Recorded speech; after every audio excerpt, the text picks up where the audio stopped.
ऐसा क्यों हुआ कि हम शांति से बैठे थे और अचानक किसी की याद आ गई, या फिर हमने किसी को याद किया, अचानक से उसका फ़ोन या मैसेज आ गया।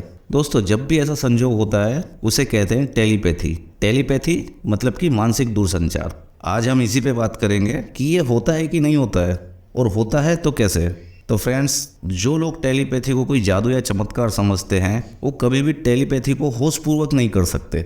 हम भले इसे अनजाने में गलती से कर लेते हैं, पर जब हमें इसकी सही जरूरत होती है तब लाख कोशिश करने पर भी हम टेलीपैथी नहीं कर पाते, क्योंकि हमने तो इसे जादू समझ लिया है। और जादू और चमत्कार तो सिर्फ भगवान करते हैं, हम इंसान तो बस चमत्कार देखते हैं। तो आज हम टेलीपैथी और उसके पीछे के रहस्य को समझने की कोशिश करते हैं, वो भी आध्यात्मिक और वैज्ञानिक दोनों ही दृष्टिकोण से। नमस्कार दोस्तों, स्वागत है आपका अपने चैनल आध्यात्मिक साइंस पे। चमत्कार ये नहीं कि टेलीपैथी होती है, बल्कि चमत्कार ये है कि अनजाने में या फिर जब हम नहीं चाहते तो हम टेलीपैथी कर पाते हैं, और जब हम चाहते हैं तब नहीं कर पाते। तो दोस्तों, ऐसा इसलिए होता है कि हमें इस पर विश्वास नहीं है, और जब तक प्रकृति की किसी भी वस्तु पर हमें विश्वास नहीं है तब तक हम उसे नहीं कर सकते, और ना ही वो हो सकती है। अब सवाल अंदर से ये निकलता है, कभी किसी को करते हुए देखा नहीं तो विश्वास कहाँ से होगा? क्योंकि विश्वास के लिए तो सबूत की जरूरत पड़ती है ना। तो पहले आज सबूत इकट्ठा करते हैं ताकि पूरी तरीके से दिल और दिमाग में विश्वास हो जाए, ताकि हमें टेलीपैथी करने में आसानी हो। और उससे पहले जल्दी से ये समझ लेते हैं कि टेलीपैथी होती क्या है,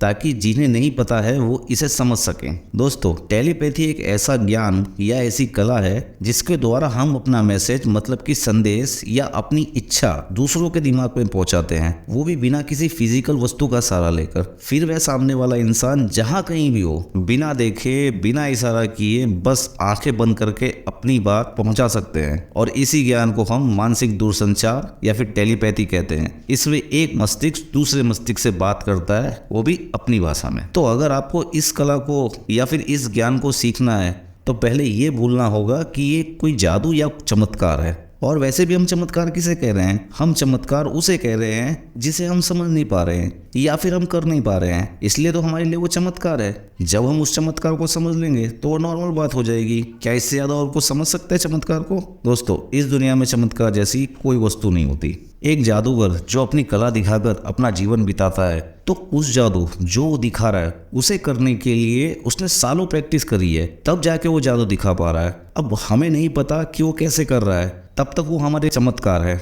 पर अगर वो हमें बता दे कि उसने कैसे किया है तो हमारे नॉर्मल हो जाएगा। तो इस उदाहरण से हमने जादू की परिभाषा को समझा, जो एक फिजिकल रूप में है, इसे हम समझ सकते हैं। पर हम जिस जादू के बारे में बात कर रहे हैं वो फिजिकल नहीं है, वो तो बस एक विचार है जिसे हमारे द्वारा कोई दूसरा नहीं देख सकता। तो ये तो असली जादू होगा? नहीं, ये भी कोई जादू नहीं है। समझो 100-150 साल पहले हमें कोई मोबाइल द्वारा बात करते हुए दिख जाता तो उस समय के हिसाब से चमत्कार ही कहलाता कि यहाँ एक इंसान कोसों दूर खड़े आदमी से बात कर रहा है। तो ये चमत्कार नहीं तो क्या कहलाता? आज हमारे लिए मोबाइल नॉर्मल है, हमें उसमें कोई जादू नहीं दिखता। हमें पता है कि मोबाइल से कितने भी दूर रह रहे इंसान से हम तुरंत बात कर सकते हैं, अपना संदेश भेज सकते हैं। तो जब ये एक प्लास्टिक का डिब्बा यानी कि मोबाइल ये काम कर सकता है तो हमारा ब्रेन क्यों नहीं कर सकता? क्योंकि मोबाइल बनाने वाला भी तो कोई ब्रेन ही होगा।